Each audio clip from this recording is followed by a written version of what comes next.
तरीके से उनको दबाने के लिए कायरतापूर्वक कई प्रकार की कार्रवाई कर रही है। जैसे मनोज जी के होटल के ऊपर उनको नोटिस दिया गया है। दूसरे कई लोग जो आर्थिक सहयोग कर रहे थे, कोई यहाँ आकर के सहयोग कर रहे थे, उन सब लोगों को दबाने के लिए उनकी प्रोफाइल टटोली जा रही है। उनके देखे जा रहे हैं कि कहाँ उनकी पकड़ा जा सकता है, कहाँ उनको दबाया जा सकता है। यानी ऐसी नीतियों से, दमनकारी नीति से ये लोग दबने वाले नहीं हैं। यदि हम सब लोगों को आप दबा भी दोगे तो ये पूरे समाज के घर घर से लोग निकल करके आएंगे, घर घर से पर्यावरण प्रेमी निकलेगा। उन सबको कहाँ से दबाओगे?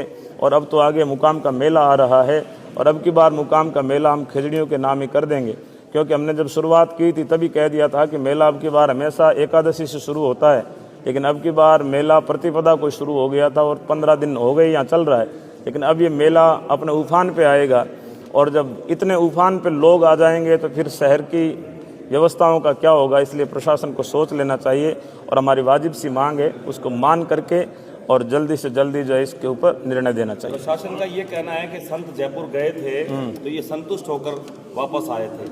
आखिर अगले दिन ऐसा क्या हुआ कि संतों को ये निर्णय करना पड़ा? जयपुर वाले में जो संभागीय आयुक्त ने पत्र दिया था, ये पत्र भेजा था एक बीकानेर जिला कलेक्टर को संबोधित करते हुए प्रतिलिपि भेजी गई थी रेवेन्यू सेक्रेटरी को, और वो कहा गया कि रेवेन्यू सेक्रेटरी के ऑफिस से कल जो है सोमवार होगा, वर्किंग डे होगा और पूरे जिला कलेक्टर्स को रेवेन्यू सेक्रेटरी भेज देगा।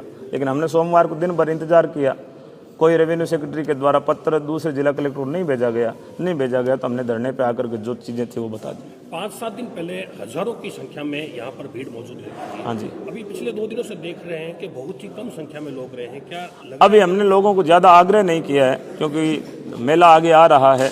अभी एक बार हम इंतजार कर रहे हैं और यदि नहीं मानेंगे तो भीड़ तो ये कई गुना में मल्टीप्लाई होने वाली है। आपकी समिति ये भी कह रही है कि इस बार 5-7 दिनों का सामान लेकर आए, रजाई, बिस्तर, कपड़े। बिल्कुल, अब की बार तो सब अपनी अपनी व्यवस्था लेके ही आएंगे और इसी आग्रह के साथ में आएंगे कि सरकार चाहती है कि पर्यावरण प्रेमी झुक जाएं तो ये झुकने वाले नहीं है। आखिर सरकार को मानना पड़ेगा। अगर कोई बात बने तो आपकी एक लाइन की मांग क्या है?